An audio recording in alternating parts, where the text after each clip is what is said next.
Bismillahirrahmanirrahim.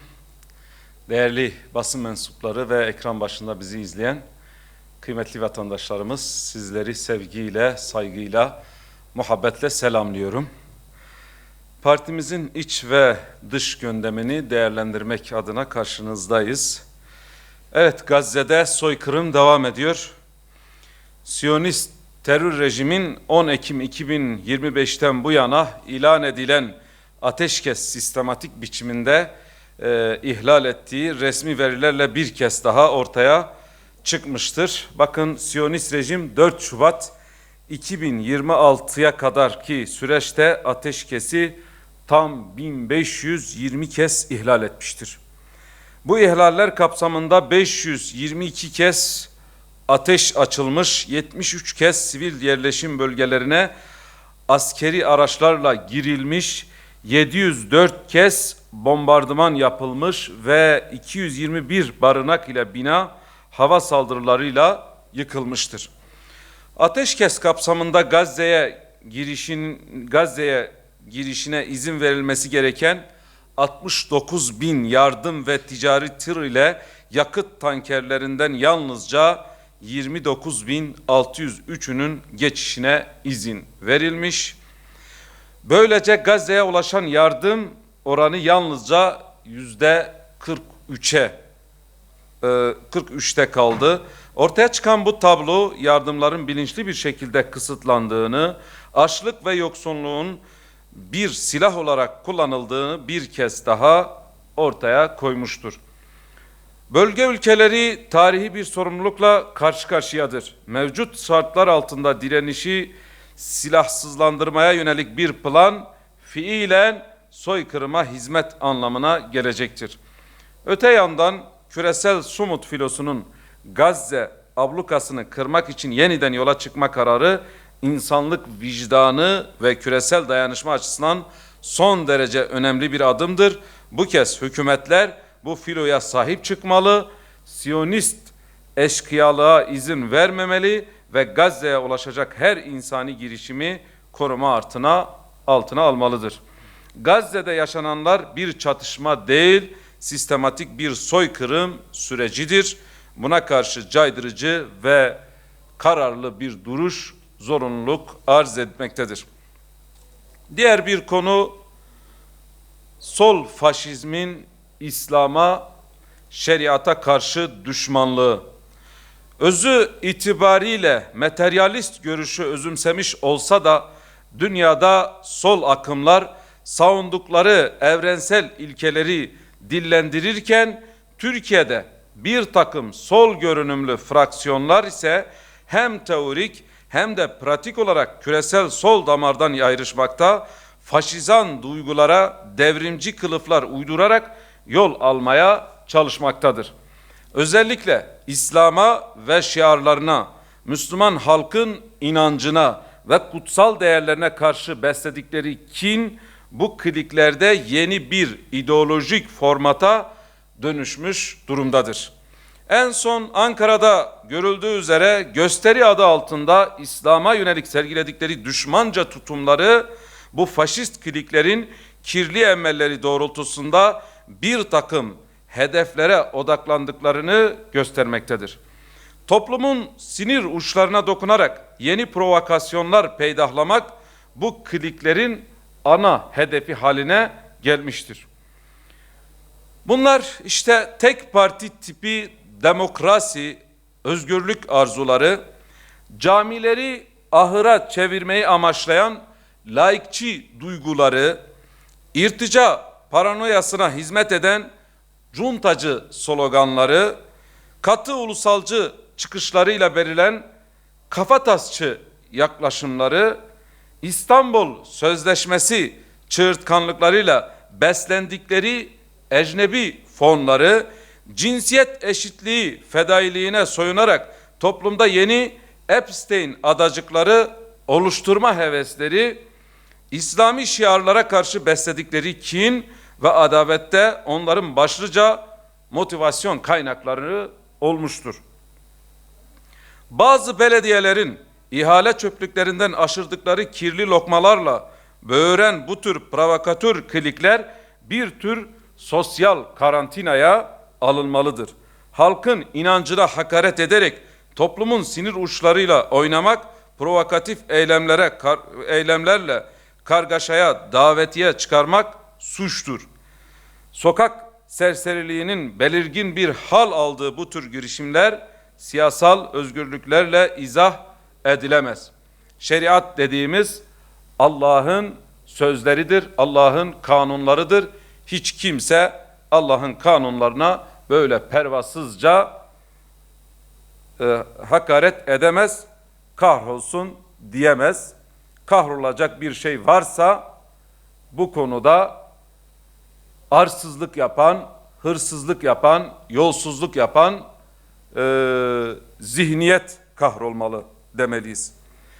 Tabii bu ara özellikle gençlerimizin sorun ve sıkıntılarını dinlemek ve onların sesi almak adına biz bir çağrıda bulunduk ve dedik ki siz sorunlarınızı iletin, biz de mecliste sesiniz olalım diye.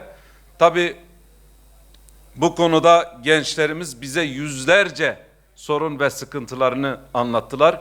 İnşallah dilimiz döndüğü sürece biz de bu gençlerimizin sorunlarını, sıkıntılarını dile getireceğiz ve sesi olacağız. Bize iletilen sorunların bir kısmını inşallah burada sizinle paylaşacağım. Tabii dile getirilen soruların başlıca sorunlardan biri işte kapsamlı öğrenci affı bekliyor. Bu gençler yani anayasal bir hak olan, eğitim hakkı olan üniversitede ilişiği kesilmiş bu öğrencilerimiz tekrardan bir af istiyor. Bu konuda yani bir kısım öğrencileri affedelim, bir kısmı kalsın değil, biz kapsamlı öğrenci affı diyoruz. Yani bu gençlerin belirli sebeplere bağlı olarak, pandemiye bağlı olarak ya da anne babasına bakmakla yükümlü olan öğrenciler var. Maddi sıkıntılardan kaynaklı durumlar var. Bu yönden biz diyoruz ki kapsamlı bir öğrenci af çıkarılmalı ve hiç geciktirilmeden bu meclisin en önemli işlerinden biri bu olmalıdır. Tüm öğrencilerimizin yüzünü güldürmek adına tüm milletvekillerimizden bu konuda destek bekliyoruz. Bu konuda verdiğimiz bir kanun teklifi var ve gelin hep birlikte bu öğrencilerimize bir müjde vererek kapsamlı bir öğrenci affı çıkaralım. Diğer bir konu gençlerimizin çok bize aktardığı TCK 158 İBAN mağdurları. Ve bu konuda sürekli gençler odamıza bizi ziyarete geliyorlar ve bu problemi bize aktarıyorlar. Özellikle genç yaşlarda birileri bunların İBAN'ını almış ve üçüncü şahıs tarafından kirli amaçlar için kullanılmış. Evet, belki bu gençler bir suça bulaşmışlar, bir suça aracılık etmişler. Ancak bu konuda buna bir uygun bir çözüm bulunmalı. Çünkü bu gençler maalesef 20 yıl, 30 yıla kadar ceza almış durumdadırlar. Burada biz diyoruz ki devlet asıl faili yakalama adına bu konuda soruşturma başlatmalı ve bu konuda teknik çalışmalar yapılmalı. Bununla birlikte bu İBAN kullandıran gençler ya da bu suça bulaşan, suça aracılık eden gençler bu mağdurların, mağduriyet yaşattığı şahısların mağduriyetlerini giderdikten sonra uzlaşma kapsamına alınmalı ve ağır cezada bunlar yargılanmasın diyoruz. Bu gençler en azından bu mağduriyeti bu şekil uzlaşma yoluyla atlatsın diyoruz. TCK 58 İBAN mağdurları dediğimiz mağduriyet, bu gençler bize ısrarla bu talebi dile getiriyorlar. Diğer bir konu Fahri Kur'an kursu öğreticilerine kadro. Bu yönüyle yani bu meclise geldiğimiz günden itibaren özellikle Fahri Kur'an kursu öğreticileri kadro talep ediyorlar. Bunlar yavrularımızı yetiştiriyorlar. Bunlar çocuklarımıza Kur'an öğretiyorlar. Bizim manevi değerlerimizi öğretiyorlar ve bunlara kadro verilmesi gerekir. Özellikle sigorta konusunda 13 gün, 10 gün bilmem yeteri kadar sigortaları da yatırılmıyor. Bu taleplerini biz de bu vesileyle bu mecliste dile getiriyoruz ve bu vatandaşlarımızın sesi olacağımızı söylemiştik. Diğer bir konu TÜV-TÜRK araç muayene istasyonu. Gerçekten bu araç muayene istasyonu ile ilgili ciddi problemler var. Daha önce de bu konuyu dile getirmiştik. Yani bu araca bir parça takılmıyor, bir parça çıkartılmıyor. Ancak bu TÜV muayene istasyonları çok ciddi bir şekilde ücret alıyorlar ve bu geçen günlerde biliyorsunuz hiç de hoş olmayan bir durum yaşandı ve bir memur hayatını kaybetti. Bu konuda buna yönelik bir düzenleme olmalı. Hem ücret fiyatı yüksek hem de bu araç istasyonuna giden vatandaşlar insani bir muamele görmelidirler diye bunu da dile getirmiş olalım. Fizyoterapistler atama bekliyor. Fizyoterapist özellikle bu teknisyenler, bu konuda üniversiteyi bitiren şu an yaklaşık 20 bin mezun var ama yeteri kadar alım yok. Bu kardeşlerimiz de atama bekliyor. Biz de onların sesi olalım. Yeni atanan öğretmen maaşları düşük. Aynı şekilde tabii ücretli öğretmenler de bu konuda sorunlarını bize aktardılar. Maalesef bunlar madem ki ücretli öğretmen alıyorsunuz ya da bu konuda ihtiyaç varsa bunların ataması sağlansın. Diğer bir konuda öğretmenlerin maaşlarının düşük olduğuna dair bu öğretmen arkadaşlar bu sorunu bize aktardılar.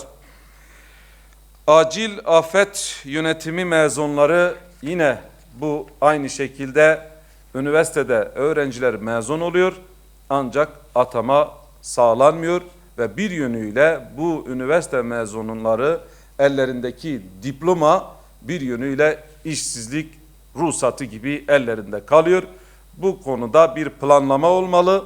Mezun olan gençlerin atanması sağlanmalıdır diyorum. Tabii bize gelen yüzlerce sorun var. Sadece birkaç tanesini aktarmış oldum. İnşallah bir sonraki yine basın toplantımızda bu gençlerimizin bize aktardığı sorunların hem takipçisi olacağız hem de sesi olacağız. Son olarak da bugün yine vatandaşlarımızın bize aktardığı özellikle Elazığ Maden ilçemizde diyaliz merkezinin olmaması ciddi manada hastaların mağduriyet yaşamasına sebebiyet veriyor. Bu konuda buradaki özellikle diyaliz hastaları zaten güçsüz, yani bağışıklık sistemi zayıf bir hastalığı var. Bunların ya Ergani'ye ya da Elazığ'a gidip işte bu diyaliz tedavisini görüyorlar. Ve bu yönden bu vatandaşlarımızın talebi Maden ilçemizde bir diyaliz merkezi olsun ve bu vatandaşlar orada tedavisini gerçekleştirsinler. Orada alanında uzman yetkililer ve diyaliz ünitesi bir an önce Elazığ'ın Maden ilçesinde kurulsun ve bu vatandaşlarımızın temel bir hakkı olan halk sağlığı en azından orada tedavilerini görsünler. Bu talebini de bu vesileyle biz de dile getirmiş olalım. Teşekkür ediyorum.